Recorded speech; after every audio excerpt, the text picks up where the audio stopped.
अभी हम लोग देखते हैं ड्रिफ्ट वेलोसिटी यानी वेलोसिटी ऑफ इलेक्ट्रॉन क्या होता है। इलेक्ट्रॉन जो चलता है वो ड्रिफ्ट होकर के चलता है, यानी उसका जो मोशन होता है वो जिग जैग मोशन करता है। वो सामान्य केस में यानी जब इलेक्ट्रिक फील्ड हमने वायर में अप्लाई नहीं किया है तब का मोशन, और जब इलेक्ट्रिक फील्ड अप्लाई कर देते हैं तो इलेक्ट्रिक फील्ड अप्लाई करने का मतलब ही है कि उसको चार्ज देना, यानी उसको पोटेंशियल से जोड़ना। यानी बैटरी से जब हम किसी कंडक्टर को अटैच करते हैं यानी इलेक्ट्रिकल पोटेंशियल हम सप्लाई करते हैं तो उसके मोशन में चेंजिंग आ जाता है। किसके मोशन? तो इलेक्ट्रॉन के मोशन में। कहाँ है इलेक्ट्रॉन? हर जगह। लेकिन जो तार हम लेंगे, जो वायर लेंगे, उसके इनसाइड जो इलेक्ट्रॉन है उसके मोशन में चेंजिंग आता है। हम दो सिचुएशन देखते हैं। एक कंडीशन में इलेक्ट्रॉन अगर मोशन कर रहा है तो रैंडमली मोशन कर रहा है। कहाँ? तो किसी भी कंडक्टर में इलेक्ट्रॉन रुकता तो है नहीं, एटम के चारों ओर अपने ऑर्बिट में घूमते रहता है। तो सामान्य सिचुएशन में यानी जब हम इलेक्ट्रिक फील्ड अप्लाई नहीं किए हैं किसी कंडक्टर में तो उसका मोशन इस तरह से होता है, रैंडम मोशन होता है, जिग जैग मोशन होता है इलेक्ट्रॉन का, कहीं से कहीं जा सकता है। ये इलेक्ट्रॉन का मोशन है। जब हम इलेक्ट्रिक फील्ड सप्लाई कर देंगे तब इसमें क्या चेंजिंग आएगा, यानी ये इनिशियल कंडीशन में है, ये इनिशियल कंडीशन में है ये। और जब हम इलेक्ट्रिक फील्ड अप्लाई कर देंगे इसी कंडक्टर पे, हमने अटैच कर रखा है बैटरी से, तो इसके अंदर जो इलेक्ट्रॉन है वो ओरिएंटेड हो जाएगा, एक डायरेक्शन की तरफ शिफ्ट कर जाएगा। उसका जो मोशन होगा एक डेफिनेट डायरेक्शन में होगा। इलेक्ट्रॉन किधर जाएगा ये डिसाइड करना है आपको। आपने प्लस टर्मिनल यहाँ और नेगेटिव टर्मिनल इससे जोड़ा है, तो डायरेक्शन करंट का क्या है, ये इलेक्ट्रिक फील्ड का डायरेक्शन क्या होगा, ये पॉजिटिव है, ये नेगेटिव है। तो इलेक्ट्रिक फील्ड का डायरेक्शन पॉजिटिव टू नेगेटिव होता है, क्योंकि इलेक्ट्रॉन पॉजिटिव से निकलता है, नेगेटिव में जाकर के अटैच हो जाता है। ऐसे भी आप याद रख सकते हैं इसको। तो पॉजिटिव टू नेगेटिव हमारा डायरेक्शन है किसका? इलेक्ट्रिक फील्ड का। जैसा कि हमने अटैच कर रखा है इसमें, इलेक्ट्रिक फील्ड का डायरेक्शन है ये। इलेक्ट्रिक फील्ड के डायरेक्शन के अपोजिट डायरेक्शन में इलेक्ट्रॉन फ्लो करता है। इलेक्ट्रॉन यहाँ से निकलेगा और सब ओरिएंटेशन होगा पॉजिटिव की तरफ। ये इलेक्ट्रॉन का डायरेक्शन होगा अपोजिट टू इलेक्ट्रिक फील्ड, या कहिए कि जिस करंट का जो डायरेक्शन होता है उसके अपोजिट डायरेक्शन में इलेक्ट्रॉन फ्लो करता है, opposite to the electric field, opposite to the electric field यानी opposite to the electric current, यानी वे ऑफ इलेक्ट्रिक करंट का अपोजिट हो जाएगा। जिस रास्ते में जिस तरह जा रहा है उसका अपोजिट डायरेक्शन में कौन जाएगा? इलेक्ट्रॉन। तो ये इनिशियल कंडीशन में इलेक्ट्रॉन जिगजैग मोशन कर रहा था। तो अगर हम इनिशियल वेलोसिटी निकालना चाहें, initial velocity of electron, velocity of electron क्या होगा? बहुत सारे इलेक्ट्रॉन हैं, सारे इलेक्ट्रॉन का वेलोसिटी अगर हम निकालना चाहें, U1 एक वेलोसिटी U1, दूसरे इलेक्ट्रॉन का वेलोसिटी U2, तीसरे का U3, ये n नंबर ऑफ इलेक्ट्रॉन है, इसलिए सबका वेलोसिटी क्या हो जाएगा? UN। और अगर हम एवरेज निकालना चाहें, इनिशियल वेलोसिटी का एवरेज क्या हो जाएगा? Average initial velocity. आप कहेंगे कि आप निकाल रहे हैं ड्रिफ्ट वेलोसिटी VD, तो ये क्या करने जा रहे हैं? इलेक्ट्रॉन का इनिशियल फाइनल क्या कर रहे हैं? जैसा कि आपको मालूम है इक्वेशन ऑफ मोशन होता है हमारे पास, S is equal to UT plus half AT square, V square is equal to U square plus 2S और V is equal to U plus AT। तो हमें फाइनल वेलोसिटी चाहिए जब हमने इलेक्ट्रिक फील्ड अप्लाई किया है, यानी जब हमने कंडक्टर को वायर से जोड़ दिया है। उस कंडीशन में कौन सा फॉर्मूला लगाएं कि फाइनल वेलोसिटी हमारे आ जाए? इसी को हम ड्रिफ्ट वेलोसिटी कहेंगे, क्योंकि यहाँ पर अगर चाहें तो L ले सकते हैं। ये हमारा L लेंथ है, एल्स के साथ भी रिलेशन आ जाएगा हमारे पास, लेकिन अभी हमारे पास v equal to U plus 80 से रिलेशन एकदम फाइनल आने वाला है। तो जो वेलोसिटी होगा, ड्रिफ्ट वेलोसिटी, वो एवरेज वेलोसिटी होगा इलेक्ट्रॉन का, क्योंकि एक इलेक्ट्रॉन का वेलोसिटी का क्या वैल्यू है, कुछ नहीं। और जहां पर एक काम नहीं करता है वहां पर एवरेज निकाल लेते हैं। लेकिन कुल मिलाकर के एवरेज वेलोसिटी या एवरेज किसी भी वैल्यू का एवरेज ही हमारे लिए फाइनल रिजल्ट होता है। जैसे अगर हम अपरेटस में कोई एक्सपेरिमेंट कर रहे हैं, ओम्स लॉ एक्सपेरिमेंट करेंगे, एक रिजल्ट आएगा आर का वैल्यू, उससे काम हो जाएगा? नहीं होगा। 10-5 रिजल्ट लाएंगे, एवरेज निकालेंगे।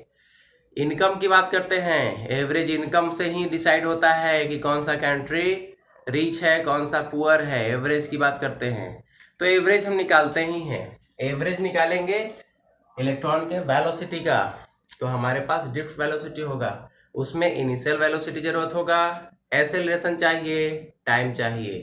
तो टाइम हमारे पास जो आएगा वो रिलैक्सेशन टाइम होगा। आगे देखेंगे क्या होने वाला है। एवरेज इनिशियल वेलोसिटी क्या होने वाला है, तो u1 u2 u3 और प्लस un और डिवाइडेड बाय n, हम इसको कहेंगे एवरेज, यू एवरेज।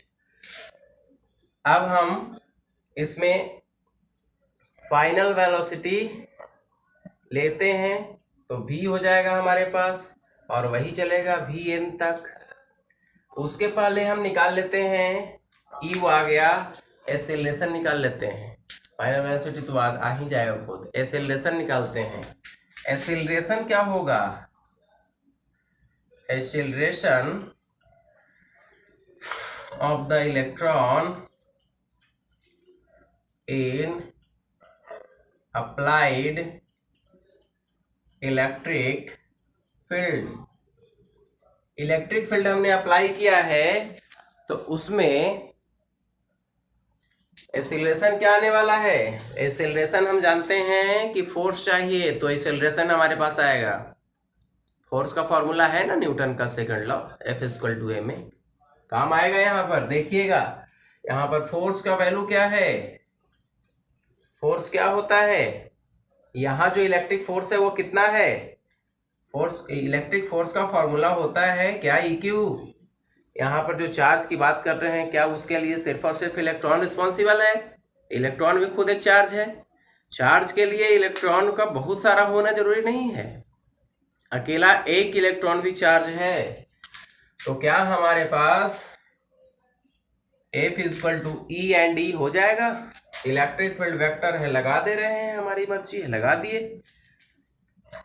आगे बढ़ते हैं। क्या F इक्वल टू E होता है, और साथ में हम सेकेंड लॉ ऑफ मोशन से जानते हैं, सेकेंड लॉ ऑफ मोशन हमारे पास F इक्वल टू ma नहीं होता क्या। तो क्या A equal to m by A नहीं हो जाएगा। A equal to F by m। इसीलिए हम लिख सकते हैं, यहाँ तक क्लियर विजन है, थोड़ा सा और नीचे लिख सकते हैं। फ्रॉम इक्वेशन, इसको इक्वेशन 1 नाम देते हैं, इक्वेशन 2 कर देते हैं, और इक्वेशन 3 करते हैं इसको। फ्रॉम इक्वेशन 2 एंड 3, 2 एंड 3 से क्या मिलेगा हमारे पास, देखिएगा। क्या A का वैल्यू अगर हम यहाँ पर लिखें, F का वैल्यू यहाँ पर पुटअप कर दें, क्योंकि यहाँ पर लगने वाला जो फोर्स है वो इलेक्ट्रिक फोर्स है। जो चार्ज का जो वैल्यू है E, और साथ में जो अप्लाइड इलेक्ट्रिक फील्ड है, ये क्या ये इलेक्ट्रिक फोर्स है, बिल्कुल है। तो F का वैल्यू हम समीकरण 3 में पुटअप करेंगे तो A इज इक्वल टू आएगा E और डिवाइडेड बाय m। क्लियर है, नहीं क्लियर है, इसको ऐसे लिखते हैं यहाँ पर। Applied electric field, electric field यहाँ पर फ्रॉम इक्वेशन 3 एंड 2 या 2 एंड 3, क्या आएगा हमारे पास, ये वैल्यू हम रखना चाह रहे हैं, एफ का वैल्यू रख रहे हैं, तो A is equal to E divided by M. हम यहाँ पर जो क्यू का वैल्यू लेंगे वो या तो प्लस क्यू लें या माइनस क्यू लें, कोई फर्क नहीं पड़ता, क्योंकि यहाँ पर हम एवरेज निकालने वाले हैं। और माइनस क्यू प्लस क्यू का कोई विशेष यहाँ पर वैल्यू नहीं है, माइनस भी लेंगे रिजल्ट आपका वही आएगा। तो इस पे परेशान मत होइएगा कि बुक में माइनस दिया है, हमने तो माइनस लिया ही नहीं, माइनस भी लेंगे तो कोई फर्क नहीं पड़ने वाला। अब हम आगे चलते हैं, इसमें ए का वैल्यू आ गया हमारे पास, एक्सीलरेशन तो आ गया। अब क्या निकालें, फॉर्मूला से हम आगे बढ़ते जा रहे हैं, इस फॉर्मूला का हम यूज कर रहे हैं। ए हमारे पास आ गया, वी हमारे पास निकालना है। अब टाइम यहाँ पर नहीं है, चलिए आगे बढ़ते हैं, टाइम भी आ जाएगा अपने आप साथ में। तो यहाँ पर इंडिविजुअल वेलोसिटी हम निकालते हैं इलेक्ट्रॉन का, और फिर हम निकाल देंगे एवरेज वेलोसिटी, तो हमारा काम हो जाएगा। Individual velocity of electron, individual velocity क्या होगा, v1 निकालते हैं, तो v1 हो जाएगा u1 plus at1। t1 time ले रहा है, v1 velocity initial velocity u1 है, और v2 is equal to u2 at2। ये तो कांस्टेंट होगा क्योंकि सभी के लिए अप्लाइड इलेक्ट्रिक फील्ड का वैल्यू सेम है। जो हमने अप्लाई किया है, पोटेंशियल अप्लाई करने से इलेक्ट्रिक फील्ड भी बन गया। तो जो बैटरी हमने सप्लाई किया उससे तो कांस्टेंट इलेक्ट्रिक फील्ड मिल रहा है, जो इलेक्ट्रिक फील्ड एक के लिए है दूसरे इलेक्ट्रॉन के लिए भी वही है, तो फोर्स तो सब पे कांस्टेंट लगेगा। और जब फोर्स कांस्टेंट है और साथ में इलेक्ट्रॉन का मास सेम है, वो भी कांस्टेंट है, तो क्या एक्सीलरेशन कांस्टेंट होगा, बिल्कुल होगा। तो एक्सीलरेशन कांस्टेंट होने वाला है सभी केस में। v3 is equal two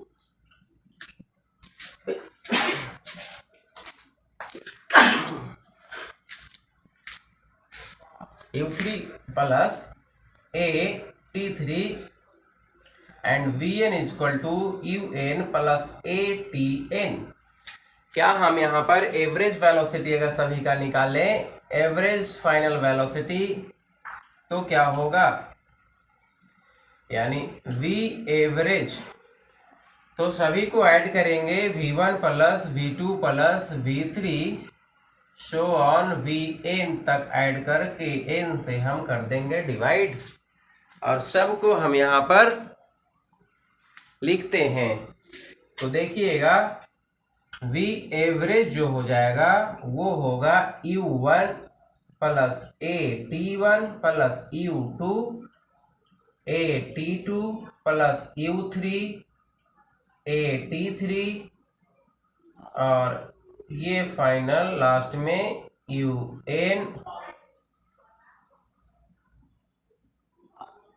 plus atn divided by n। ये जो हमारे पास रिजल्ट आया है, इस रिजल्ट को हम लिखते हैं यहाँ। सारे u1 u2 u3 को एक साथ लिख लेते हैं, और फिर हमारे पास आ जाएगा।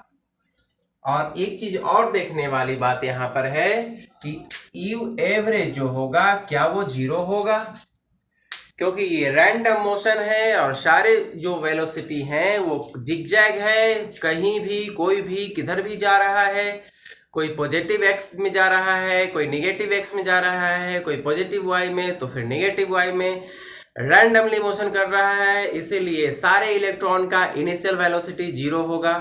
तो ये वैल्यू 0 होने वाला है, इसमें इनिशियल को बाहर निकाल लेते हैं, फाइनल को एक साथ लेकर के चलते हैं, हमारे पास ड्रिफ्ट वेलोसिटी आ जाएगा।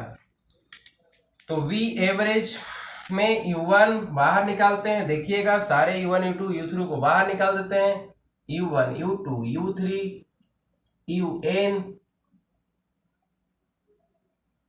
डिवाइडेड बाई n, ये तो 0 हो जाने वाला है। साथ में प्लस ऐड करते हैं at1, क्या ये a को हम कॉमन ले लें, क्योंकि सब में a तो एक ही है, तो यहाँ पर a कॉमन ले लेते हैं। साथ में हम लिखते हैं T1 plus T2 plus T3 और show on Tn divided by n।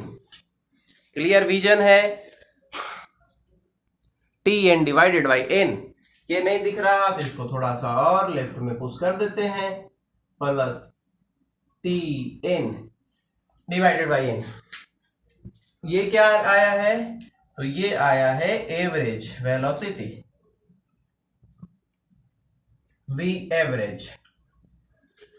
और वही v एवरेज जो होगा वही ड्रिफ्ट वेलोसिटी होगा। अब यहां पर देखने वाली बात है, क्या ये सारा टर्म जीरो हो गया? ये सारा टर्म जीरो होने वाला है, क्योंकि समीकरण 1 में आपको दिख रहा है कि कोई मोशन एक डेफिनेट डायरेक्शन में नहीं है। एक भीड़ के एवरेज वेलोसिटी की बात करें, क्या मिलेगा आपके पास? भीड़ चारों तरफ कहीं जा रहा है, अगर एक डेफिनेट डायरेक्शन में भीड़ जा रहा है तब तो मिलेगा। लेकिन ऐसे ही भगदड़ की बात करें, ये भगदड़ है इलेक्ट्रॉन का, तो भगदड़ का कोई एवरेज वेलोसिटी नहीं होता, जीरो होता। कि कौन किधर जा रहा है कोई अता पता नहीं है, अगर जा भी रहा है पता भी है तो कोई प्लस में जा रहा है, कोई माइनस में जा रहा है, सब एक दूसरे को बैलेंस कर रहा है, तो वो जीरो हो जाने वाला है। तो v average is equal to, क्या ये वैल्यू जीरो हो गया और प्लस a, और यहां पर हम लिख देंगे टॉ। आप कहेंगे ये टॉ कहां से आ गया? टॉ जो है वो है T1 plus T2 plus T3 और show on Tn divided by n जो है, इसी को हमने लिखा टॉ, जो होता है रिलैक्सेशन टाइम। रिलैक्सेशन टाइम एक सक्सेसिव कोलिजन के लिए इलेक्ट्रॉन का जो वन सक्सेसिव कोलिजन होगा उसको रिलैक्सेशन टाइम कहते हैं। तो रिलैक्सेशन टाइम t दिया रहेगा तो हम इससे निकाल लेंगे। फिर आगे बढ़ते हैं, ये सारे t को T1 T2 T एवरेज को, t एवरेज t जो है उसको हमने रिलैक्सेशन टाइम t कहा, टॉ कहा, और टॉ को हमने यहां लिख दिया। अब एक्सीलरेशन जो a वैल्यू आया है, जो हमने यहां पर निकाल करके पहले ही रखा है, इसका यूज कर लें तो हमारे पास रिजल्ट आ जाएगा। देखिएगा v एवरेज क्या आने वाला है, v average equal to a और टॉ, यानी जिसको हम लिखेंगे v ड्रिफ्ट वेलोसिटी d लिख देंगे, और ये रिलेशन हम लिख देंगे e डिवाइडेड बाई m और टॉ। यही है ड्रिफ्ट वेलोसिटी का फॉर्मूला। यानी जो मोशन होता है इलेक्ट्रॉन का, इसी तरह से मोशन करता है, ड्रिफ्ट होते रहते हैं, उसी को हम कहते हैं जो relation e divided by m। तो मास कांस्टेंट है, e कांस्टेंट है, टॉ जो हमारे पास टाइम रहेगा रिलैक्सेशन टाइम एक सक्सेसिव कोलिजन के लिए, और इलेक्ट्रिक फील्ड पे डिपेंड करेगा कि कितना इलेक्ट्रिक फील्ड हमने सप्लाई किया है, उतना ही वेलोसिटी होगा इलेक्ट्रॉन का।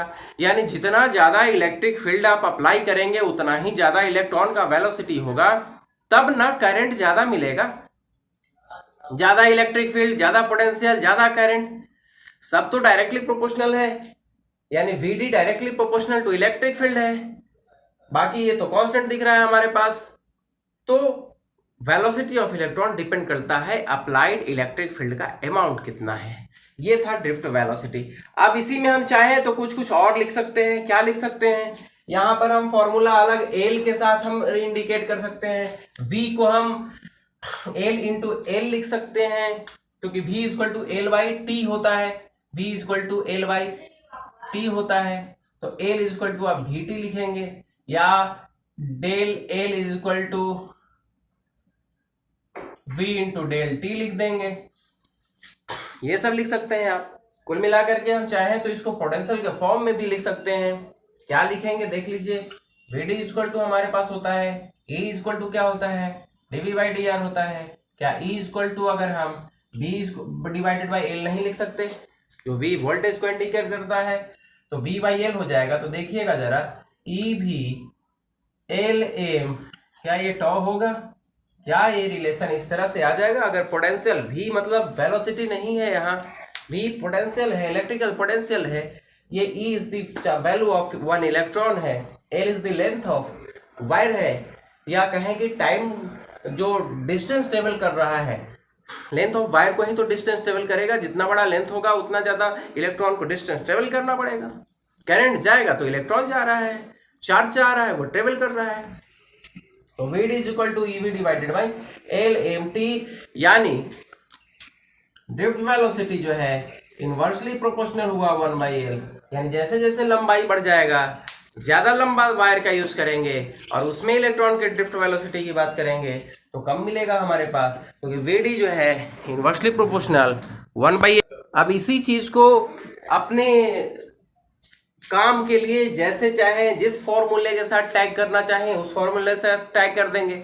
हम अगर इसको चाहेंगे कि चार्ज डेंसिटी के साथ रिलेट करके कर दें, वो हो जाएगा हमारे पास। इलेक्ट्रिक फील्ड के साथ रिलेशन आ ही गया, पोटेंशियल के साथ रिलेशन आ ही गया, तो चार्ज डेंसिटी के साथ रिलेशन जे के साथ हम करना चाहेंगे वो कर लेंगे।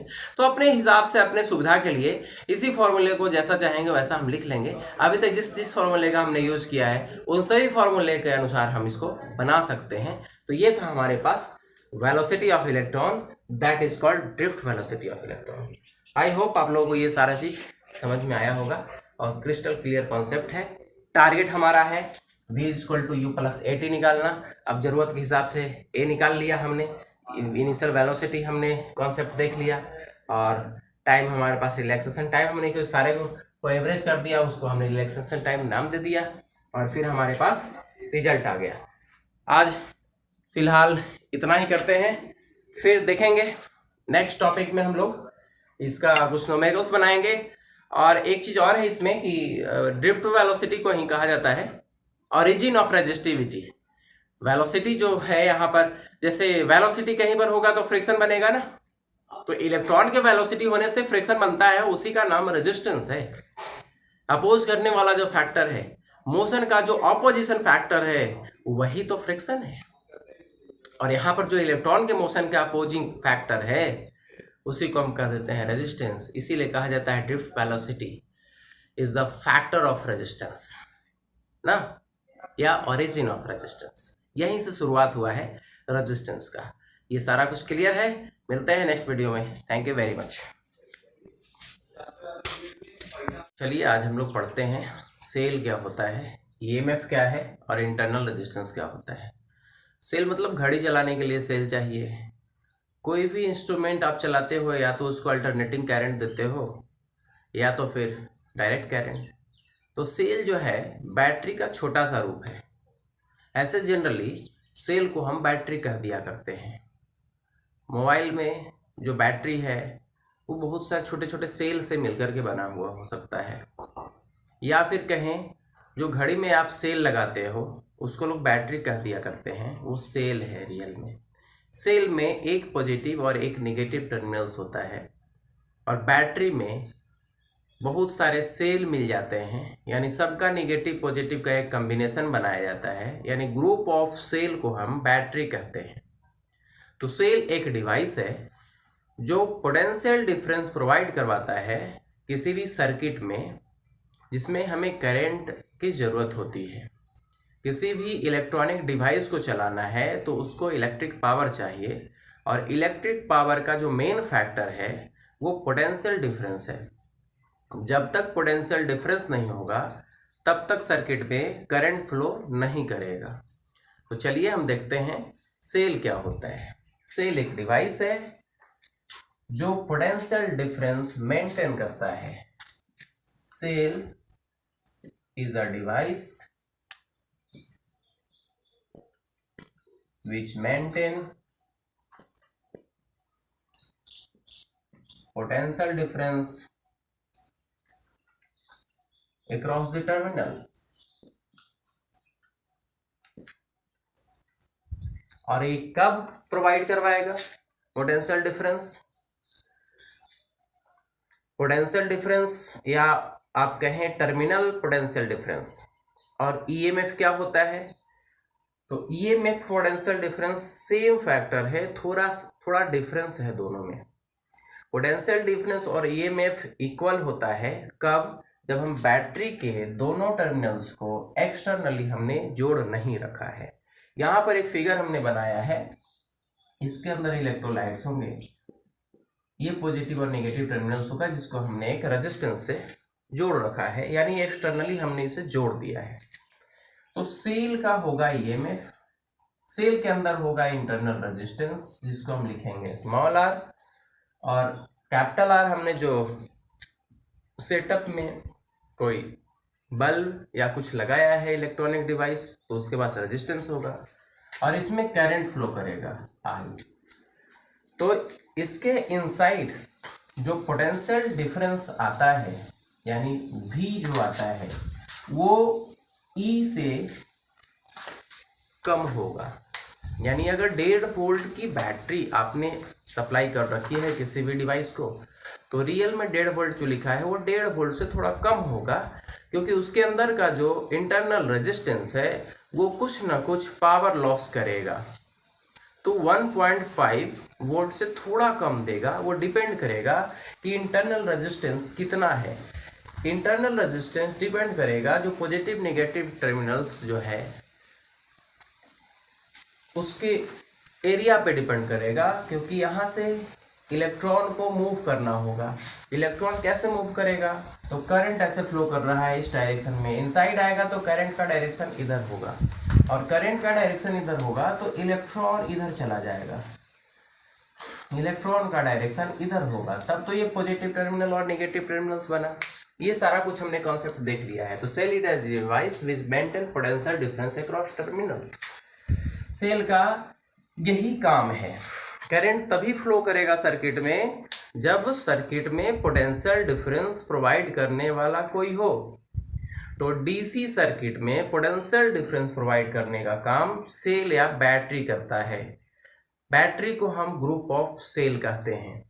इसके बाद आता है ईएमएफ। ईएमएफ कहा जाता है कि पोटेंशियल डिफरेंस ईएमएफ के इक्वल होता है। क्या इक्वल होगा, जब बैटरी या सेल के दो टर्मिनल्स को हम एक्सटर्नली नहीं जोड़े हैं, मतलब पावर सप्लाई अगर हमने नहीं दिया है सर्किट में, तब तक पोटेंशियल डिफरेंस ईएमएफ के बराबर होगा। ईएमएफ मतलब इलेक्ट्रोमोटिव फोर्स, यानी ईएमएफ इज इक्वल टू, इसको कहते हैं electromotive force.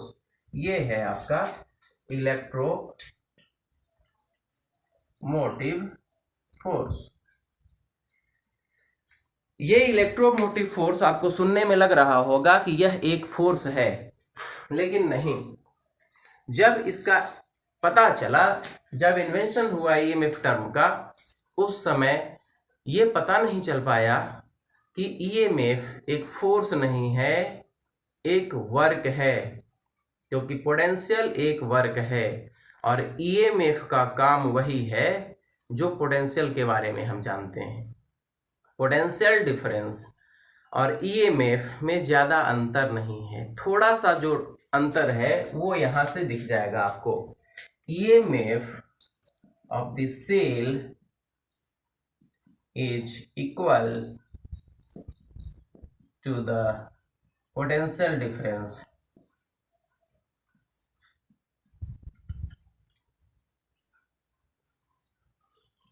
when both terminals are not connected externally। यानी ईएमएफ जो सेल का होगा वो इक्वल होगा potential difference. Potential difference 1.5 volt की का अगर सेल है तो 1.5 वोल्ट पोटेंशियल डिफरेंस है, equal to the potential difference of the terminals या cell. EMF of the cell is equal to the potential difference. ये भी सफिशिएंट है। आप कह सकते हैं across the terminals, across the terminals, क्योंकि सेल है तो उसमें एक पॉजिटिव टर्मिनल्स होगा, एक नेगेटिव टर्मिनल्स होगा। ये हमारे पास नेगेटिव टर्मिनल्स होगा, ये पॉजिटिव टर्मिनल्स होगा, जो आप पेंसिल बैटरी देखते हैं जो घड़ी वगैरह में लगा हुआ होता है। अगर 1.5 वोल्ट लिखा हुआ है तो 1.5 वोल्ट इसने लिख रखा है पोटेंशियल डिफरेंस, या आप कहो ईएमएफ लिखा हुआ है, ईएमएफ लिखा हुआ 1.5। लेकिन जब हम इसको किसी भी पावर सप्लाई देने के लिए जोड़ देते हैं कहीं पर, तो इसमें जो पोटेंशियल डिफरेंस होगा वो ईएमएफ से थोड़ा सा वैल्यू घट जाता है। वो कैसे होता है अभी देखेंगे हम लोग, जब हम देखेंगे इंटरनल रेजिस्टेंस। इंटरनल रेजिस्टेंस क्या है? इंटरनल रेजिस्टेंस सेल के इनसाइड का रेजिस्टेंस है। नाम से ही लग रहा है आपको इंटरनल, आंतरिक प्रतिरोध, यानी सेल के अंदर का प्रतिरोध, यानी सेल के अंदर धारा प्रवाह का विरोध करेगा, करंट फ्लो का अपोजिट फैक्टर रेजिस्टेंस है। तो जनरल कंडीशन में हम रेजिस्टेंस कहते हैं जो करंट को अपोज करता है सर्किट में। तो सेल के अंदर भी जब करंट फ्लो होगा, उसमें भी कंडक्टर है, करंट फ्लो वहां भी हो रहा है, तो क्या वहां पर अपोजिंग फैक्टर नहीं होगा? बिल्कुल, वहां पर भी रेजिस्टेंस लगेगा। तो सेल के अंदर का जो रेजिस्टेंस होगा उसको कहेंगे हम इंटरनल रेजिस्टेंस। इंटरनल रेजिस्टेंस को हम लिखेंगे स्मॉल आर से। इसको हम बनाते हैं इस तरह से एक फिगर, और हम एक्सटर्नल रेजिस्टेंस आर हम ऐड कर देते हैं, और इनसाइड सेल हम इंटरनल रेजिस्टेंस कह देते हैं, और इसके बैटरी का ईएमएफ को हम नाम दे देते हैं ई। इसमें करंट फ्लो हो रहा है आई, और इसके इनसाइड में भी करंट फ्लो होगा, वो भी आई होगा। आई करंट पूरे सर्किट में हो रहा है। जब आई इस रेजिस्टेंस से होकर के जाएगा तो यहाँ का potential V is equal to I R होगा, ओम्स लॉ से। और जब इसके अंदर यही करंट जाएगा तो इसके अंदर का जो पोटेंशियल होगा वो भी आई आर होगा, V is equal to I R, वो यहाँ भी लागू होगा। लेकिन हमने अभी कहा कि ईएमएफ जो होगा वो V के इक्वल होगा। कब? ईएमएफ V के इक्वल कब होगा? E is equal to V होगा for open circuit, for open circuit. और जब क्लोज सर्किट कर देंगे तो तब करंट तो तभी फ्लो होगा जब हम सर्किट को क्लोज करेंगे, और तब बनेगा इंटरनल रेजिस्टेंस। जब हम सर्किट में बैटरी जोड़ेंगे तो बाहर जो रेजिस्टेंस हमने जोड़ रखा है, बल्ब जोड़ रखा है, तब तो रेजिस्टेंस बनेगा, करंट फ्लो करेगा तब रेजिस्टेंस बनता है। बिना करंट फ्लो रेजिस्टेंस तो है नहीं कहीं भी। हम किसी वायर की बात करें, रेजिस्टेंस कब अपना प्रभाव दिखाएगा? जब करंट फ्लो करेगा। तो इसके अंदर जो है, वायर के अंदर या कोई डिवाइस एक्सटर्नली हमने लगाया है, इसको आप एक्सटर्नल रेजिस्टेंस कहिए, और सेल के अंदर के रेजिस्टेंस को आप इंटरनल रेजिस्टेंस कहिए, बाह्य प्रतिरोध और आंतरिक प्रतिरोध। तो भी जो हम कैलकुलेट करते हैं वो भी रियल में E माइनस आई आर मिलता है। कैसे मिलता है? E माइनस आई आर क्या है? EF में से आई आर को माइनस क्यों किया गया? क्योंकि जो हमने इसमें अगर मान लिया जाए, हमने इसमें एक वोल्ट मीटर अटैच कर दिया। अब ये वोल्ट मीटर के पास भी कुछ रेजिस्टेंस होगा, तो जैसे ही हम वोल्ट मीटर लगाएंगे तो इसके पास भी I R, V equal to I R होगा। तो ये जो रीड करता है वो 1.5 मान लिया, एक सेल हमने लिया है, पेंसिल बैटरी जो आता है 5-7 रुपए का, उसको मैंने एक वोल्ट मीटर से अटैच किया।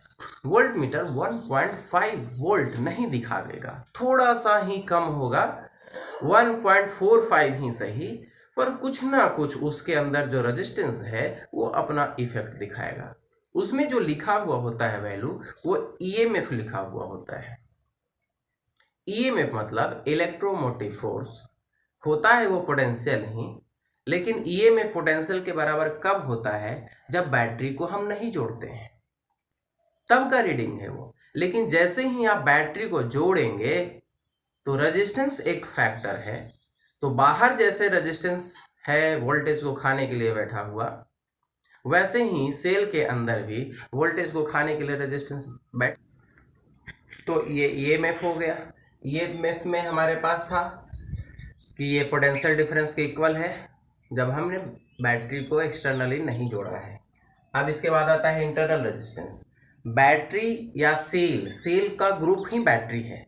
बैटरी से लोग ज़्यादा फैमिलियर हैं, इसलिए बैटरी बार बार आ रहा है सेल, ग्रुप ऑफ सेल को हम बैटरी कहते हैं। तो सेल को जब हम अटैच कर देंगे सर्किट में पावर सप्लाई देने के लिए, तो इसके सेल के अंदर का जो रेजिस्टेंस होगा उसको हम कहेंगे इंटरनल रेजिस्टेंस। तो यहाँ पर करंट भी जाएगा, तो यहाँ पर जो भी बनेगा वो इंटरनल रेजिस्टेंस के साथ अटैच होगा। यानी हमारे पास देखा क्या जाता है कि V बराबर E माइनस IR मिलता है हमारे पास। E EMF है, I करंट है जो सर्किट से फ्लो हो रहा है और वही सेल से भी फ्लो होगा, R इंटरनल रेजिस्टेंस है। ये चार्जिंग के केस में मिलता है हमारे पास, चार्जिंग के केस में नहीं, ये डिस्चार्जिंग के केस में है, डिस्चार्जिंग के केस में है। यानी पावर सप्लाई जब दे रहा है तब, तो बैटरी तो हमारे पास अब चार्जिंग के लिए भी है ना, कि बैटरी को चार्ज करें, मोबाइल का बैटरी है, तो जब हम चार्ज करेंगे तब हमारे पास भी जो होगा वो ज्यादा होगा, किससे? प्लस IR मिलेगा हमारे पास। जब डिस्चार्ज होगा तो भी EMF से कम होगा, और जब चार्जिंग होगा तो भी जो पावर सप्लाई है वो EMF से ज्यादा होगा। ये चार्जिंग के केस में मिलता है, ये चार्जिंग के केस में मिलता है, और ये डिस्चार्जिंग के केस में। तो 99% केस में हम V equal to E minus IR ही पढ़ते हैं, डिस्चार्जिंग का केस ही है, और बहुत कम केस में हम चार्जिंग पढ़ते हैं। तो 99% आपको इसकी जरूरत है और 1% इसकी भी जरूरत है। इसीलिए जान लेना चाहिए कि जब चार्ज हो रहा है बैटरी तो EMF जो स्टोर करेगा, वो EMF मतलब स्टोर तो EMF ही करेगा, वोल्टेज ही उसको कह रहे हैं हम। तो EMF जो स्टोर करेगा, EMF और वोल्टेज का डिफरेंस को समझ लीजिए, बहुत ज़्यादा डिफरेंस नहीं है। वोल्टेज और EMF एक ही चीज़ है, नाम अलग अलग है। नाम अलग अलग देना जरूरी है ना। बैटरी जो चार्ज रखता है उससे जो उसका वोल्टेज बढ़ता है वो EMF तक बढ़ेगा, और जो सर्किट में करंट फ्लो होता है और उसमें जो हम पावर सप्लाई देते हैं जिसके कारण वोल्टेज डिफरेंस होता है हमारे पास, वो वोल्टेज है, वोल्टेज डिफरेंस है, पोटेंशियल डिफरेंस है दोनों एक ही चीज़, दोनों एक तरह का वर्क डन है, चाहे EMF कहें चाहे पोटेंशियल डिफरेंस कहें। तो E इक्वल टू V में है हमारे पास फॉर ओपन सर्किट। अब डिस्चार्जिंग का केस ये है, चार्जिंग का केस ये है। एक चीज और यहाँ पर देखने वाली बात है, अगर हम V इक्वल टू IR लगा दें इस केस में, V equal to IR Ohm's law से भी तो हम जानते हैं, अगर हमने इसमें बैटरी यही अरेंजमेंट है मान लिया, और ये EMF है, सेल का EMF है, और इसमें करंट फ्लो हो रहा है, ऐसे ऐसे करंट फ्लो होगा, इससे ऐसे होकर के ये गया, ये करंट फ्लो हो रहा है I, तो यहाँ पर जो वो V होगा सर्किट का V होगा, R इसका रेजिस्टेंस है, तो ये भी और इसका भी दोनों करीब करीब इक्वल होगा, थोड़ा सा डिफरेंस होगा, इसके अंदर रेजिस्टेंस जो लूज कर रहा है एनर्जी उसको अगर माइनस कर दे तो ये हमारे पास आएगा V is equal to EMF minus internal resistance, और ओम्स लॉ हमारे पास V इक्वल टू IR है, V इक्वल टू IR है। तो क्या हम इसको ये लिख सकते हैं कि V ये इधर आकर के ये हो जाएगा प्लस में, तो हम लिख सकते हैं 1 और 2 से, क्या ये हम लिख सकते हैं IR इक्वल टू, ये दिख रहा है, हाँ क्लियर है, ये है हमारे पास फ्रॉम इक्वेशन 1 एंड 2, इक्वेशन 1 और 2 से क्लियर है। क्या हम IR is equal to E minus IR लिख सकते हैं, और क्या ये IR माइनस ये R छोटा है ना, ये वाला LHS इक्वल है RHS इक्वल है, उससे हम कर दिया हमने ऐसा, IR E के बराबर हो जाएगा। I हम निकालना चाह रहे हैं करंट कितना होगा, तो क्या E माइनस कॉमन ले लिया हमने, R यहाँ दोनों से निकल गया, ये माइनस है, यहाँ माइनस है ना, इधर प्लस हो गया आकर के, ये प्लस है, यानी जितना ज़्यादा आर, चाहे वो इंटरनल या एक्सटर्नल, दोनों में से कोई भी आर होगा उतना कम हमें आई का वैल्यू मिलेगा। ये हमारे काम का है, यानी सिर्फ और सिर्फ आर एक फैक्टर नहीं है, एक्सटर्नल रेजिस्टेंस के अलावा इंटरनल रेजिस्टेंस भी एक फैक्टर है। तो हमारे लिए ये काम का फॉर्मूला आया I is equal to E by और R plus R, internal resistance के साथ अटैच। तो ये हमारा इंटरनल रेजिस्टेंस है, यानी इंटरनल रेजिस्टेंस मतलब resistance of the cell, that is internal resistance. चलिए तो देखते हैं हम लोग कम्बिनेशन ऑफ सेल। रेजिस्टेंस को मैंने कंबाइन करके देख लिया, कैपेसिटर को कंबाइन करके देख लिया। कैपेसिटर और रेजिस्टेंस का कॉम्बिनेशन दो अलग अलग रिजल्ट्स दे करके गया है। एक में रेजिस्टेंस बढ़ता हुआ दिखा तो दूसरे केस में रेजिस्टेंस घटता हुआ दिखा। ये सीरीज और पैरेलल कॉम्बिनेशन की बात हो रही है जो हमने रेजिस्टेंस में पढ़ा है। फिर हमने कैपेसिटर में पढ़ा, वहाँ पर भी कैपेसिटेंस बढ़ते हुए और घटते हुए महसूस किया हमने, फॉर्मूला आया, हमने उस पर न्यूमेरिकल्स देखा।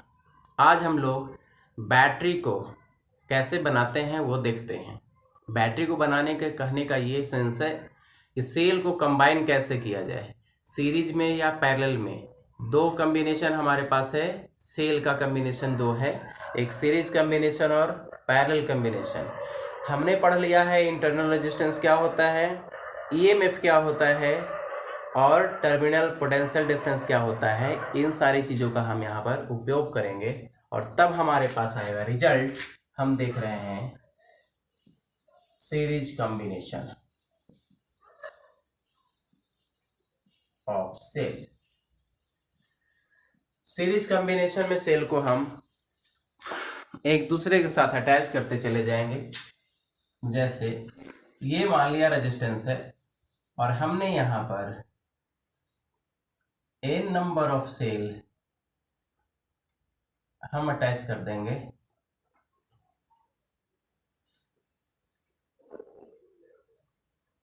ये हमारे पास E1 है, E2 है, E3 है, En है। n नंबर ऑफ सेल को मैंने सीरीज में कंबाइन करके रखा है और इसके पास रेजिस्टेंस जो हमने ऐड कर दिया है वो R है। इसमें से I करंट फ्लो करेगा, सीरीज कंबाइन हमने ऐसा कर दिया है। आपको याद करना होगा क्योंकि इसमें हमें निकालना क्या है, भी तो हमने दिया, रेजिस्टेंस है, निकालेंगे I। कुल मिलाकर के दोनों कॉम्बिनेशन में कब I का वैल्यू ज़्यादा या कम होगा ये निकालना है मुझे। तो I इज इक्वल टू निकालना है, तो I निकालने के लिए क्या करें, भी आपको दिया गया है, भी कितना है, इसका इंटरनल रेजिस्टेंस R है, R1 है, R2 है, R3 है, Rn है। n नंबर ऑफ सेल हम ऐसे ऐड कर सकते हैं इसमें। तो V इज इक्वल टू हमने देखा कि ईएमएफ में से जो इंटरनल लूज ऑफ पोटेंशियल है, क्योंकि ये पोटेंशियल है, IR पोटेंशियल है और यहाँ ईएमएफ भी पोटेंशियल है, तो टोटल पोटेंशियल जितना रीड कर रहा है या जितना पोटेंशियल दिया हुआ है बैटरी पे जो लिखा हुआ है, उतना पोटेंशियल रियल में हमें वोल्ट मीटर में रीडिंग में नहीं मिलता। क्यों नहीं मिलता, क्योंकि इंटरनल रेजिस्टेंस कुछ ना कुछ फैक्टर अपना लगा करके इसके वैल्यू को कम करता है, किसके, ईएमएफ के वैल्यू को। तो ईएमएफ यानी सेल का पोटेंशियल ईएमएफ है। जब हमने इसमें कोई भी पावर सप्लाई इससे नहीं दिया है, अगर हम इससे पावर सप्लाई दे देंगे तो इसका में जो वोल्टेज जाएगा वो इसके ईएमएफ से, क्योंकि यहाँ पर IR जो वोल्टेज है वो IR है, पोटेंशियल डिफरेंस IR है, तो इसके ईएमएफ में से इसके अंदर का इंटरनल, क्योंकि करंट तो इसमें से भी जाएगा, ऐसे एक सर्किट बनाएगा क्लोज लूप के लिए, तो IR माइनस होगा। हमने देखा था चार्जिंग और डिस्चार्जिंग दो केस था, तो ये डिस्चार्जिंग का केस है, मतलब कि इसमें से करंट निकल रहा है, रेजिस्टेंस को जा रहा है, पावर सप्लाई रेजिस्टेंस को है। अब इसका रिवर्स केस भी मिलता कि इससे हम पावर सप्लाई देंगे इसे, तो बैटरी को जब पावर सप्लाई देंगे तो बैटरी चार्ज होगा, चार्जेबल बैटरी अगर है तो। लेकिन ये डिस्चार्जिंग का केस है, तो ईएमएफ हमने पढ़ लिया है, और V equal to E minus I R होता है इंटरनल रेजिस्टेंस जो आर है। तो V equal to E M F E minus I R. इसी से हमने एक फॉर्मूला भी निकाल लिया था। क्या निकाला था? तो V equal to I R होता है, तो इसके जगह हम आई आर लिख लिए, माइनस इसमें आई आर है, तो क्या आई आर ये प्लस हो जाएगा, I R equal to E M F हो जाएगा। आई को हम बाहर निकाल करके कॉमन ले लें और ये ई हो गया। यानी आई इक्वल टू अगर लिखना हो तो क्या ई बाई आर प्लस आर नहीं लिख सकते? ये हमने पहले पढ़ा है, ये देख लिया है हमने। विजन क्लियर है बिल्कुल? ये अगर नहीं दिख रहा इसको और इधर स्पष्ट कर लेते हैं। इसके बाद आई इज इक्वल टू, ये इधर आकर के डिवाइड हो जाएगा, ई और आर प्लस आर मिल रहा था हमारे पास, जिसमें आर इंटरनल रेजिस्टेंस है छोटा वाला, और बड़ा वाला हमने जो सप्लाई दिया है जिससे उसका रेजिस्टेंस। तो आई निकालना है दो केस में, सीरीज और पैरेलल के केस में। बहुत आसान है, सीरीज के केस में देख रहे हैं हम लोग। तो करना क्या है आपको, I is equal to V by R होता है। तो आप सबसे पहला काम कीजिए कि टोटल कितना ईएमएफ है इसमें ये लिख लीजिए। तो सबका ईएमएफ ऐड होगा, जितने सारे बैटरी हैं सबका पोटेंशियल ऐड हो जाएगा। तो क्या ये एन ई नहीं हो जाएगा? टोटल इसको लिख दीजिए, इक्विवेलेंट ई इक्विवेलेंट एन ई हो जाएगा। क्या resistance, internal resistance R equivalent, क्या सबका ऐड नहीं होगा क्योंकि सब सीरीज में है, तो एन आर हो जाएगा। एक और रेजिस्टेंस एक्सटर्नल रेजिस्टेंस है जो टोटल रेजिस्टेंस को इंडिकेट करना होगा, तो आर इंटरनल आर एक्सटर्नल दोनों का एडिशन आएगा। यानी आर इक्विवेलेंट अगर हम निकालना चाहें तो आर प्लस एन आर होगा। एक्सटर्नल रेजिस्टेंस प्लस ये इंटरनल रेजिस्टेंस दोनों ऐड कर देंगे, आर इक्विवेलेंट आ जाएगा। टोटल रेजिस्टेंस ये इंडिकेट करता है। अब देखने वाली बात है कि इसमें हम फॉर्मूला लगाएंगे आई निकालने के लिए। तो आई इज इक्वल टू क्या होता है? आई इज इक्वल टू हम पहले ही पढ़ चुके हैं कि EMF divided by R plus R. तो क्या ईएमएफ नंबर ऑफ सेल नहीं है और सबका इंडिविजुअल एडिशन हो रहा है, यहाँ पर सबका पोटेंशियल ऐड हो रहा है जो सप्लाई कर रहे हैं आर को। तो आर जो टोटल है इंटरनल एक्सटर्नल मिला करके ये फॉर्मूला आया हमारे पास, I is equal to number of individual EMF divided by total resistance of the combination R1 R2 R3 Rn internal resistance of the cell and R is the external resistance of the combination, और total resistance R external R internal, यानी total resistance से हमने divide कर दिया।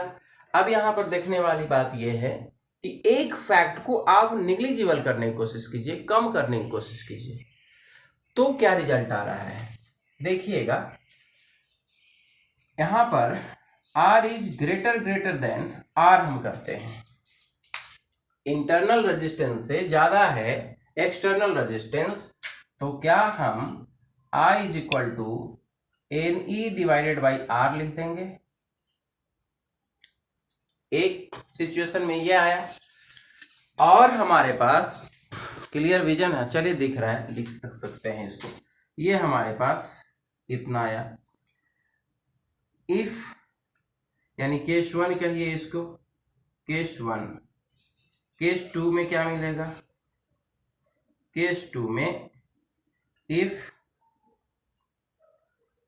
R इज greater than R, यानी internal resistance का value अगर ज्यादा होता है तो देखिए क्या मिलेगा हमारे पास, I is equal to N E divided by N R. ये कैंसिल हो रहा है, यानी रिजल्ट हमारे पास आएगा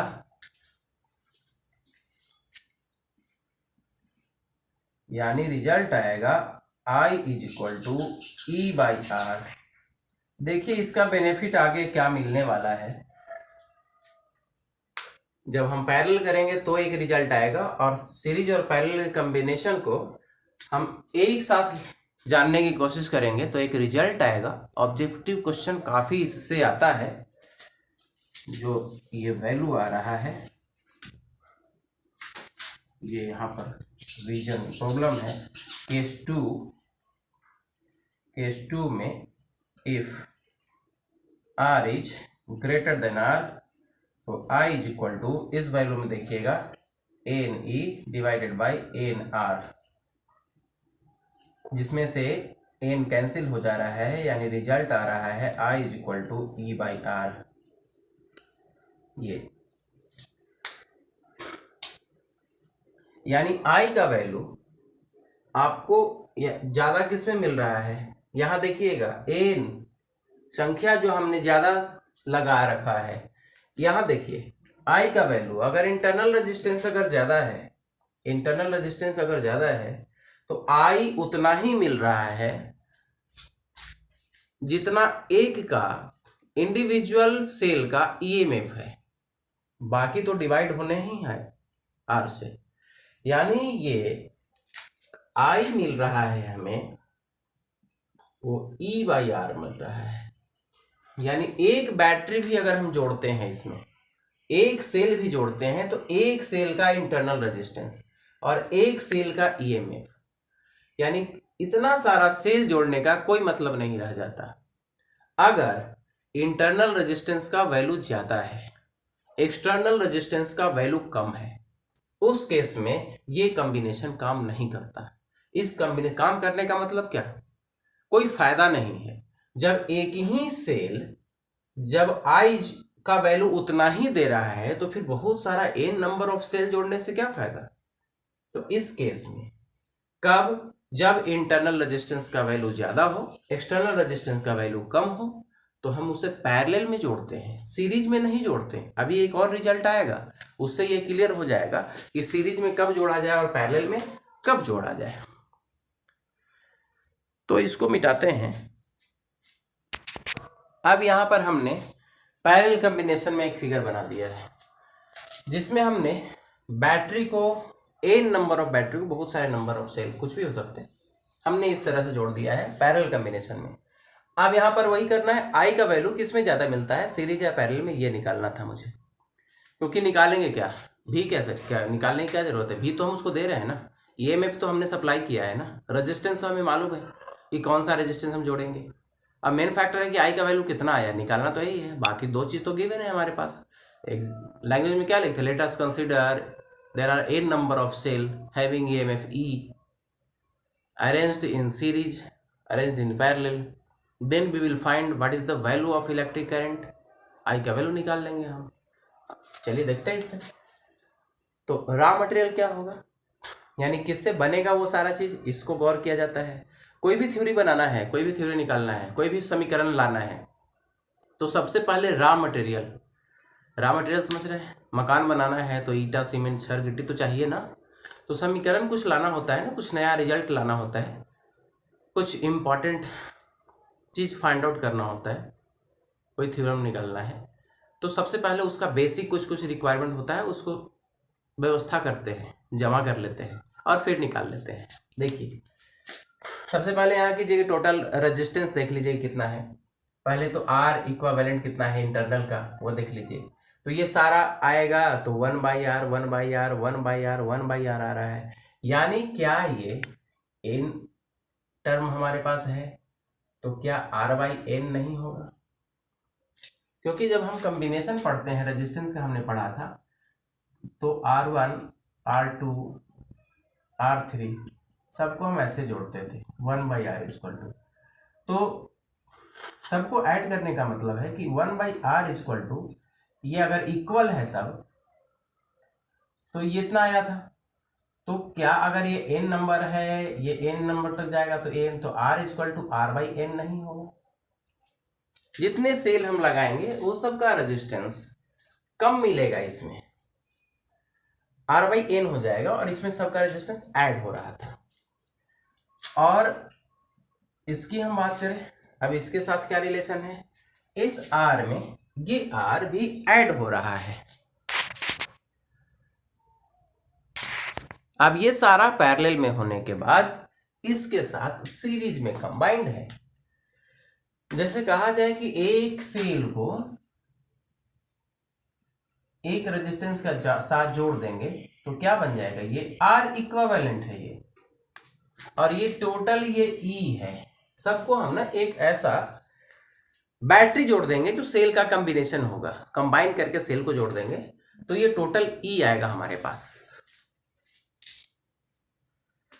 तो R इज इक्वल टू कितना आएगा, सो देख लीजिए, R का वैल्यू आने वाला है R by N plus R।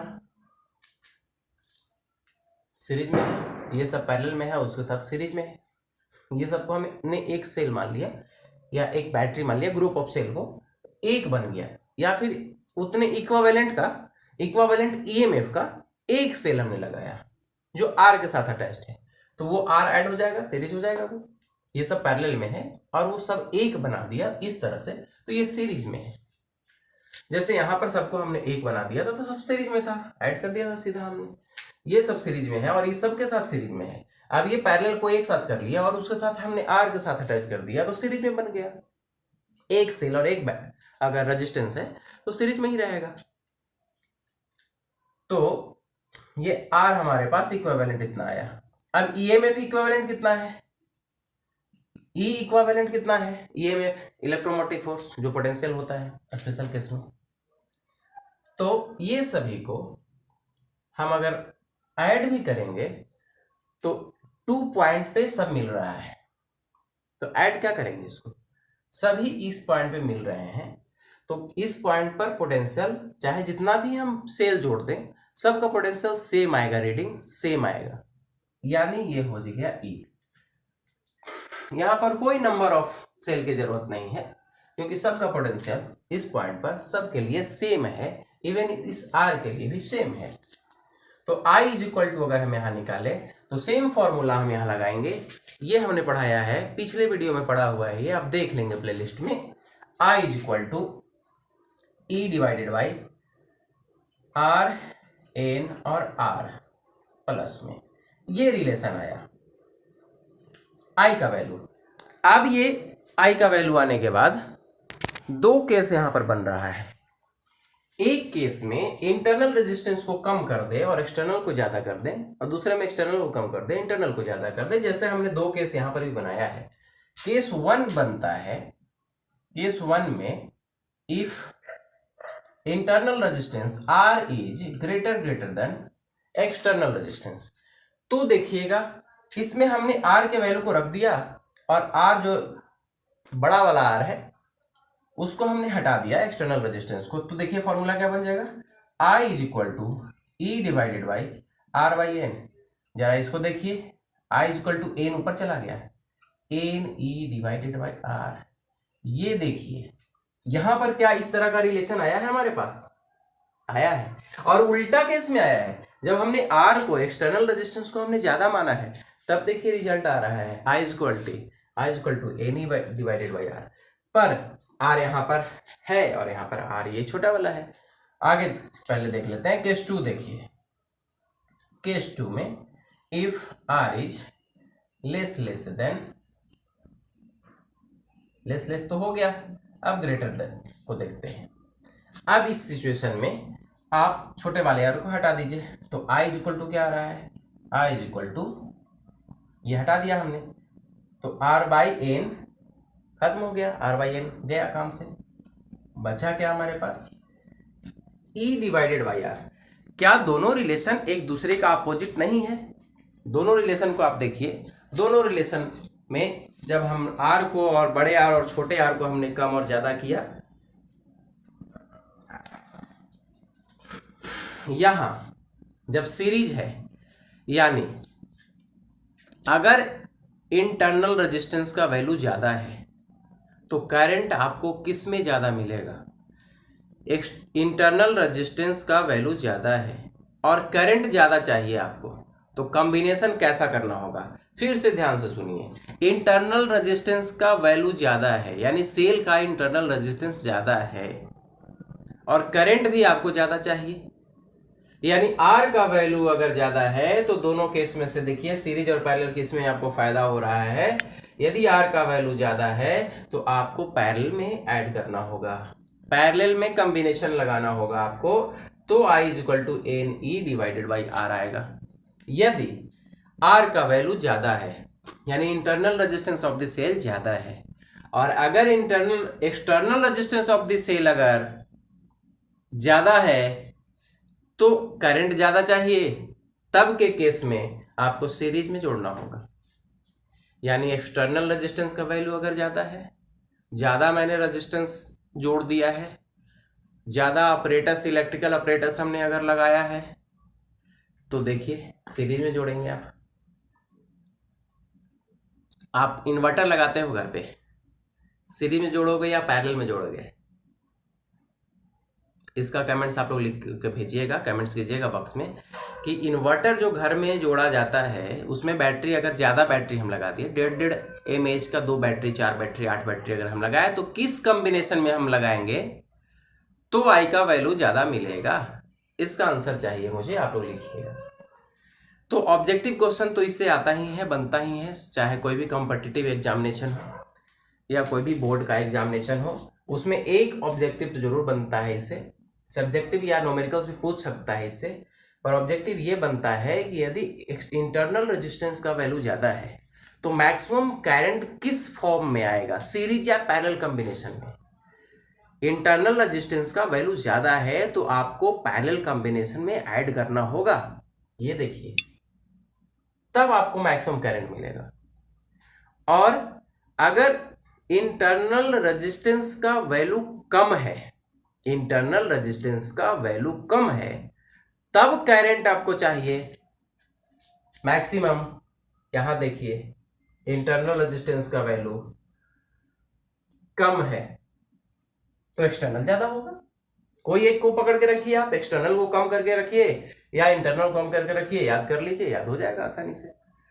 तो अगर इंटरनल का कम है यानी एक्सटर्नल का ज्यादा होगा तो मैक्सिमम करंट आपको मिलेगा सीरीज में, और इंटरनल का अगर कम है तो ये मिला, और यदि एक्सटर्नल का कम है तो आपको पैरेलल में कॉम्बिनेशन करना पड़ेगा मैक्सिमम करंट लेने के लिए। इस बात को याद रखना है, मैक्सिमम करंट कब मिलता है, सीरीज में या पैरेलल में? तो दो कंडीशन है, या तो इंटरनल रेजिस्टेंस का वैल्यू ज़्यादा हो या इंटरनल रेजिस्टेंस का वैल्यू कम हो। यदि इंटरनल रेजिस्टेंस का वैल्यू अगर कम है तो आपको सीरीज में जोड़ना होगा, यदि इंटरनल रेजिस्टेंस का वैल्यू ज़्यादा है तो पैरेलल में जोड़ना पड़ेगा, तब आपको मैक्सिमम करंट मिलेगा। तो इंटरनल रेजिस्टेंस से ज़्यादा इंपॉर्टेंट क्या होता है? एक्सटर्नल रेजिस्टेंस जो हम जोड़ रहे हैं, बहुत सारा ऑपरेटर्स जोड़ेंगे, तो बहुत सारा अगर ऑपरेटर्स हमें जोड़ना है तो आर का वैल्यू ज़्यादा हो गया यानी सीरीज में जोड़ना पड़ेगा, तो हमें मैक्सिमम करंट मिलेगा। जैसे पहले 3 सेल वाला बैटरी आता था, टॉर्च आता था, उसमें सीरीज में जोड़ा हुआ होता था,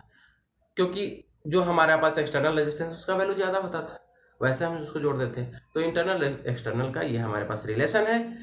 आई होप आप लोगों को बात समझ में आई होगी। आगे हम बढ़ते जाएंगे, ये सारा चीज़ आपको यूज पड़ेगा, ये सारी चीज़ों का जब हम किरचॉफ लॉ पढ़ेंगे, फिर किरचॉफ लॉ का एप्लीकेशन पढ़ेंगे, तो ये सब इंपॉर्टेंट है, इसको समझना है। और कमेंट्स कीजिएगा आप लोग, कैसा लगा आप लोग video. Thank you very much. हमारे पास एनसीईआरटी का 2 एक्सरसाइज का प्रश्न है, जिसमें हम देखेंगे जो हमने पढ़ा है थ्योरी में, सारा एक सीरीज लेकर के चल रहे हैं हम। 2 चैप्टर कंप्लीट हो चुका है एनसीईआरटी का, चाहे वो थ्योरी हो या तो उससे रिलेटेड एक्सरसाइज हो, एग्जाम्पल हो गया है। चैप्टर 3 में हम इलेक्ट्रिक करंट पढ़ रहे हैं 12 का। इलेक्ट्रिक करंट में एक्सरसाइज 3.1 और 3.2 हम लोग देखेंगे। 3.1 क्या कह रहा है? एक कार की बैटरी है जिसका वोल्टेज 12 है, यानी 12 वोल्ट की बैटरी है, V इक्वल टू 12 वोल्ट। एक कार की बैटरी है जिसका जो वोल्टेज है वो 12 वोल्ट है, और कह रहा है कि इसका इंटरनल रेजिस्टेंस गिवन है। इंटरनल रेजिस्टेंस R 0.4 ओम है। तो कितना हम करंट मैक्सिमम ले सकते हैं? मैक्सिमम करंट हम कितना इससे ले सकते हैं? the storage battery of a car has an EMF of 12 volt. If internal resistance of the battery is 0.4 ohm, what is the maximum current that can be drawn from the battery? Battery से maximum current कितना हम निकाल सकते हैं, कितना ले सकते हैं? तो हम जानते हैं formula I is equal to V/R होता है, बस वही लगा देना है। और मैक्सिमम करंट तब मिलेगा जब एक्सटर्नल रेजिस्टेंस, इस केस में एक बैटरी है हमारे पास, मैक्सिमम करंट तब मिलेगा, क्योंकि फॉर्मूला क्या है, मैक्सिमम करंट के निकालना हो या कोई भी करंट निकालना हो तो R प्लस R, तो इंटरनल रेजिस्टेंस तो होगा ही। मैक्सिमम करंट तब मिलेगा जब R का वैल्यू मिनिमम यानी 0 हो। मिनिमम क्या होगा, 0 होगा। ये 0 होगा तो सिर्फ जो फैक्टर इफेक्ट डालने वाला है करंट को, कौन सा, इंटरनल रेजिस्टेंस, और वो बैटरी में होगा ही। तो ये फॉर्मूला आपको याद रखना है। और इस फॉर्मूले में अगर बैटरी का कॉम्बिनेशन ऐसे दिया हुआ है कि कोई एक्स्ट्रा सर्किट में लोड नहीं है, मतलब कोई और रजिस्टर एक्सटर्नल रेजिस्टेंस नहीं है, तब के केस में हम मैक्सिमम करंट कितना लेंगे, तो I is equal to E/R। यहाँ पर V इक्वल टू 12 वोल्ट आपको लिखा हुआ दिख रहा है, ये E इज इक्वल टू भी 12 वोल्ट ही है। E और V इक्वल होता है, हमने बताया है आप लोगों को, E और V इक्वल होता है कब, जब ओपन सर्किट होता है। ओपन सर्किट के लिए E और V इक्वल होता है। EMF is equal to the potential difference across the battery whenever both terminals are not connected externally। जब दोनों कम प्लस और माइनस को, दोनों जंक्शन को अगर हम, या कहें कि दो सिरों को जब तक हम जोड़ेंगे नहीं तब तक तो हम उससे वोल्टेज ले ही नहीं सकते, पावर ले ही नहीं सकते। और जब पावर नहीं लेंगे तो E जो होगा वो V के इक्वल होगा। और जब हम V उसमें से लेना शुरू करेंगे तो V इज इक्वल टू उतना ही मिलेगा जितना EMF और साथ में इंटरनल रेजिस्टेंस का फैक्टर लगा हुआ। यानी ये जो है ये भी V है, तो इस V में से, क्योंकि E खुद एक V है, EMF खुद एक पोटेंशियल है, तो टोटल पोटेंशियल जो होगा वो जो गिवन रेटिंग है 12 वोल्ट 6 वोल्ट जो भी दिया रहेगा, यहाँ 12 वोल्ट है, तो 12 वोल्ट में से IR माइनस हो जाएगा वोल्टेज के लिए। तो यहाँ पर E भी दोनों सेम है, I का वैल्यू हमें निकालना है, तो I का फॉर्मूला होता है E divided by R plus R, internal resistance external resistance. यहाँ एक्सटर्नल रेजिस्टेंस का कोई वैल्यू दिया हुआ नहीं है, इसका मतलब हमने उसे जोड़ा नहीं है, और जब जोड़ा नहीं है तभी मैक्सिमम करंट हम निकाल सकते हैं। तो मैक्सिमम करंट निकालने के लिए ये दोनों का वैल्यू मिनिमम हो तब करंट मैक्सिमम आएगा। तो मिनिमम होने में भी R का वैल्यू नहीं है यहाँ पर, और R का वैल्यू दिया हुआ है स्मॉल r का 0.4, तो 0.4 को हम रख देंगे, यानी 12 डिवाइडेड बाई 0.4, ये पॉइंट हटा करके ये 10 मल्टीप्लाई कर दीजिए, 3 से मल्टीप्लाई कर दीजिए, आ जाएगा 30 एम्पियर। यानी 30 एम्पियर हम मैक्सिमम करंट इस बैटरी से ले सकते हैं जिसका इंटरनल रेजिस्टेंस 0.4 ओम है और 12 वोल्ट का बैटरी है। अब हम देखते हैं सेकेंड क्वेश्चन क्या कहता है। एक बैटरी है, 10 वोल्ट का बैटरी है, a battery of EMF 10 volt and internal resistance 3 ohm is connected to a resistor. Resistor से कनेक्टेड है एक बैटरी, और बैटरी का इंटरनल रेजिस्टेंस गिवन है 3 ओम एक्सटर्नल रेजिस्टेंस है, नहीं 3 ओम क्या दिया हुआ है, internal resistance 3 ohm. A battery of 10 volt and internal resistance 3 ohm connected to a resistor, इसका वैल्यू नहीं है। If the current in the circuit is 0.5 ampere, अगर इसमें current I equal to 0.5 ampere है, तो what is the resistance of the resistor, तो इसका resistance कितना है, R का वैल्यू निकालना है। जब दिया गया है आपके पास A is equal to 0.5 ampere, R is equal to what, और given factor R is equal to 3 ohm, और एक फैक्टर है 10 वोल्ट का बैटरी, यानी V is equal to 10 volt. अब कहेंगे बैटरी का ईएमएफ 10 दिया हुआ है, और हमने V = 10 वोल्ट लिख दिया, तो इसको आप E लिख दीजिए, क्योंकि रेटिंग जो दिया हुआ रहता है वो रियल में हम उसको जनरली वोल्टेज पढ़ते हैं जब कनेक्ट नहीं है। यहाँ चूंकि ये रजिस्टर से कनेक्टेड है, इसीलिए हम V न लिख करके इसके वैल्यू को हम ईएमएफ लिखेंगे। जब रजिस्टर से कनेक्ट हो गया तो E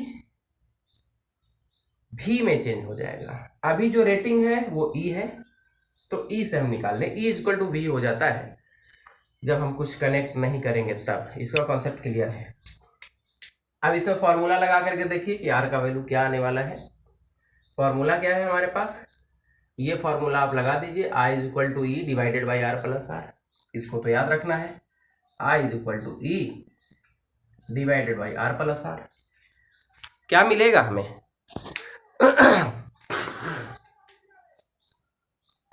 अब इसमें वैल्यू या तो आप डायरेक्ट रख दीजिए, R का वैल्यू निकालना है, ये R का वैल्यू निकालना है, रख दीजिए।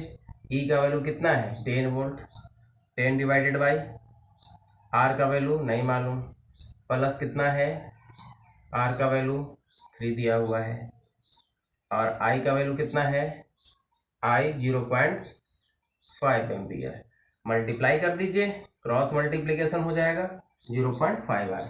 अब करना क्या है, इसको 0.5 R = इतना, तो R = 8.5, और ये हाफ है तो ये इधर जा करके ये 1/2 है, तो आप इसको लिख सकते हैं × 2, यानी ये हो गया 1/2R = 8.5, तो R = 2 इधर चला जाएगा, यानी ये हो जाएगा 7 ओम, यानी 17 ओम इसका रेजिस्टेंस है जो हमने इस पे ऐड किया है। R = आया 17 ओम।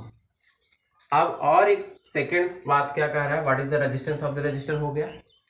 फिर what is the terminal voltage of the battery when circuit is closed. Terminal voltage पूछ रहा है, जब सर्किट क्लोज्ड है तब के केस में टर्मिनल वोल्टेज यानी V कितना होगा, तो V = होता है IR। R यहां पर 17 ओम आया, R = 17 ओम, और V = गिवन है, I = गिवन है 0.5 एम्पियर, यानी V = 0.5, और R आया हमारे पास 17 ओम। इसको आप मल्टीप्लाई करेंगे, यानी 1/2 और 7 ओम। ओम की तो जरूरत ही नहीं है, तो वैल्यू हमने लिख दिया, तो V = हाफ हो जाएगा, यानी 8.5 वोल्ट। रिजल्ट आया 8.5 वोल्ट। तो न्यूमेरिकल चाहे कोई भी बनाना हो, चाहे वो काइनेमेटिक्स में पढ़ना हो, मैकेनिक्स में कोई न्यूमेरिकल्स हो, या इलेक्ट्रिसिटी में हो, या फिजिक्स के किसी भी ब्रांच का कोई न्यूमेरिकल्स बनाना हो, तो सबसे पहला काम जो गिवन फैक्टर है उसको देख लीजिए, और क्या निकालना है उस पर गौर कीजिए, और फिर आपको ये ध्यान लगाना होगा कि कौन सा फॉर्मूला इससे रिलेवेंट है जो दिया हुआ है, और जो निकालना है उसको रिलेट करने वाला कौन सा फॉर्मूला है। बस यही ट्रिक होता है कोई भी न्यूमेरिकल्स बनाना है।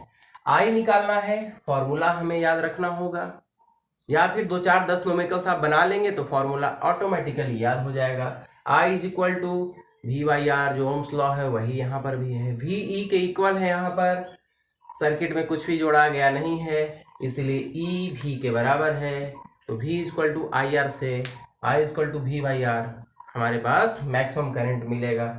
एक चीज और इसमें ये मालूम चला, मैक्सिमम करंट बैटरी से कब मिलता है, जब एक्सटर्नल रेजिस्टेंस का वैल्यू नहीं होगा तब के केस में, क्योंकि यहाँ पर लेकिन एक बात और है कि जब तक हम बैटरी में रेजिस्टेंस नहीं जोड़ेंगे तब तक करंट भी नहीं मिलेगा। करंट तो मिलेगा ही तब जब पोटेंशियल डिफरेंस हम अप्लाई करेंगे तब। ये थ्योरी की बात है। रियल में बैटरी में देखिए क्या है कि फॉर्मूला कोई भी आया, एक तो होता है कि फॉर्मूला को एक्सप्लेन कर देंगे और जो सेटिस्फाइड कर रहा है वो फार्मूला उस पर चर्चा कर लेंगे। यहाँ पर ये बोलता है कि आर का वैल्यू अगर 0 हो गया तो डिवाइड करते हैं तो इनफाइनाइट मिलेगा आई। आर का वैल्यू 0 कर देंगे रेजिस्टेंस, तो जो सुपर कंडक्टर के केस में होता है, सुपर कंडक्टर में रेजिस्टेंस 0 होता है तो करंट इनफाइनाइट होता है। तो और पोटेंशियल डिफरेंस उसमें मैक्सिमम मिलता है हमारे पास, ऑटोमेटिकली करंट फ्लो करता है। तो उसके अनुसार यहाँ पर जो लिखा हुआ है आर हमने लिखा है, ये हमारे पास रियल में स्मॉल आर है, क्योंकि आर हमने तो ऐड ही नहीं किया है। तो इसमें से ये वाला फैक्टर तो है ही, तो मैक्सिमम करंट उतना मिलेगा 30 एम्पियर। लेकिन रियल में 30 एम्पियर नहीं मिल सकता, क्योंकि कुछ ना कुछ तो रेजिस्टेंस का वैल्यू होगा, जहाँ पर आप सप्लाई करोगे वहाँ कुछ ना कुछ तो वैल्यू होगा उसका। तो मैक्सिमम 30 मिलता है, लेकिन रियल में 30 नहीं मिलता, क्योंकि आर इसमें ऐड होकर के और डिवाइड करने लगेगा इसको, तो आई का वैल्यू घट जाएगा। ये है। दूसरा हमारे पास कह रहा है कि 10 वोल्ट की बैटरी है और उसमें इंटरनल रेजिस्टेंस दिया गया है और एक्सटर्नल रेजिस्टेंस फाइंड आउट करना है। तो टोटल रेजिस्टेंस जो है वो यहाँ पर जो देख रहे हैं आप, टोटल रेजिस्टेंस से डिवाइड कर देंगे उसका जो रेटिंग दिया हुआ है, जितना वोल्टेज बैटरी पे लिखा गया है, ईएमएफ जो लिखा गया है, डिवाइड करने से आई का वैल्यू आ जाएगा। यही तो फॉर्मूला है हमारे पास, उसको रिलेट कर दिया हमने और फिर आर का वैल्यू हमने निकाल लिया। और फिर कह रहा है कि टर्मिनल वोल्टेज कितना होगा। रियल में रेटिंग जो है वो है 10 वोल्ट का, कितना 10 वोल्ट का, लेकिन आपको जो वोल्टेज मिल रहा है एक्चुअली में वो कितना मिल रहा है 8.5 वोल्ट। यानी बाकी वोल्टेज 1.5 वोल्ट गया कहाँ, 1.5 वोल्ट आपको दिख रहा होगा कि यहाँ कम है, लूज कर गया। तो 1.5 वोल्ट ये रेजिस्टेंस जो इंटरनल रेजिस्टेंस लिखा गया है R इज इक्वल टू, वो खा जा रहा है। तो रियल में जितना वोल्टेज लिखा हुआ होता है बैटरी पे उतना वोल्टेज नहीं मिलता, क्योंकि उसके पास कुछ इंटरनल रेजिस्टेंस भी है। इस कारण से जो रेटिंग लिखा हुआ है उससे हमें कम मिलता है। क्लियर। 1 पॉइंट। इसमें ये भी क्वेश्चन कर सकता है कि कितना वोल्टेज लूज हो रहा है, यानी डिफरेंस कितना हो रहा है वोल्टेज का। तो ये 3 ओम रेजिस्टेंस को अगर हम 2 ओम कर देंगे तब टर्मिनल वोल्टेज क्या होगा, 1 ओम कर देंगे तब टर्मिनल वोल्टेज क्या होगा। इससे ऐसे रिलेटेड कोई भी क्वेश्चन बन सकता है। ठीक है, थैंक यू वेरी मच।